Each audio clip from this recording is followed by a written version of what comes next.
तो गाइस क्यों आस्था की मोम ने उसे जन्म देने के बाद ही कुछ टाइम बाद उसे अबैंडन कर दिया, उसे एक चर्च में छोड़ दिया, एक रैंडम विलेज में जहाँ पे हर कोई अटैक करता रहता है। तो ब्लैक क्लोवर के एपिसोड 1 में हमें दिखाया जाता है कि क्लोवर किंगडम के एक छोटे से विलेज जिसका नाम हेज विलेज है, उसमें किसी ने 2 बच्चों को अबैंडन कर दिया है। एक है यूनो और दूसरा है आस्था। तो पहले तो लगता है कि ये दोनों ट्विन ब्रदर हैं, पर नहीं, बाद में कंफर्म होता है कि ये दोनों अलग अलग फैमिली से हैं। और बाद में जाके हमें पता लगता है कि यूनो ओरिजिनली बिलोंग करता है स्पेड किंगडम से और ओरिजिनली वो वहाँ का प्रिंस है। और आगे चल के हमें मांगा में ये भी पता लगता है कि यूनो की जो मदर है वो अभी अलाइव है, पर उसके फादर की डेथ हो चुकी है।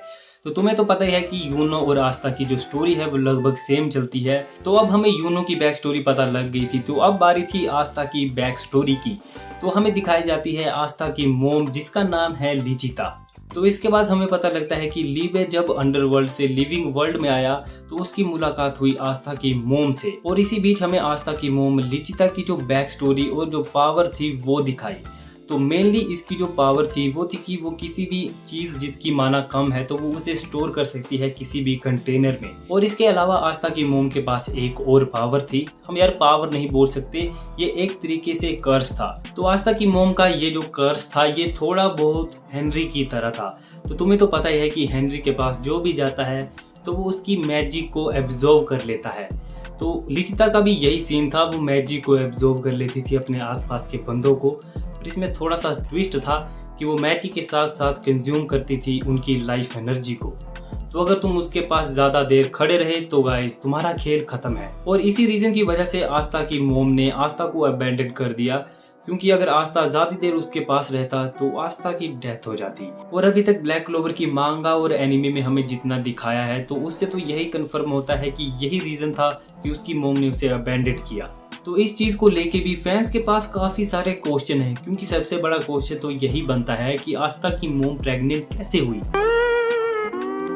तो तुम खुद ही सोचो, अगर आस्था की मोम के पास कोई आ ही नहीं सकती लिविंग थिंग तो वो प्रेग्नेंट कैसे हुई और आस्था का जन्म कैसे हुआ।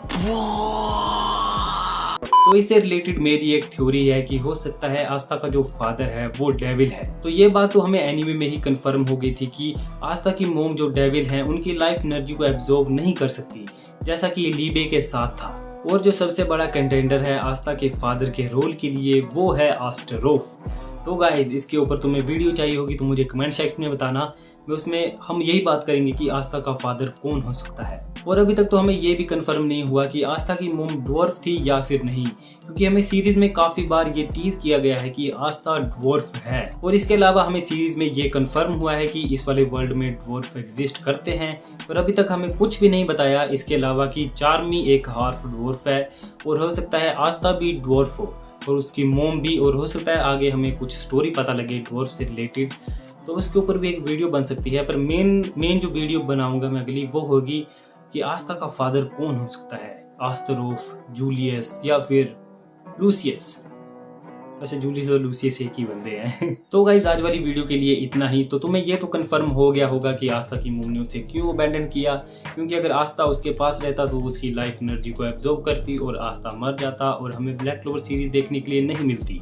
और जैसा कि मैंने तुम्हें पहले बताया है कि अगर तुम्हें इसके ऊपर वीडियो चाहिए होगी कि आस्था का फादर कौन हो सकता है तो मुझे कमेंट सेक्शन में बताना। वैसे तो मैं बनाऊंगा, पर अगर तुम्हारे कमेंट ज़्यादा हुए तो मैं जल्द ही बना दूंगा, पर मुझे लगता नहीं है इस वीडियो को कोई देखेगा। तो कोई एंड तक देख रहा है तो गाइस लाइक कर देना, शेयर तो किसके साथ करोगे, सब्सक्राइब कर देना। बाय। आज के लिए फिलहाल इतना ही। आपकी तरह मैं भी मायूस हूँ, लेकिन उम्मीद पर दुनिया कायम है।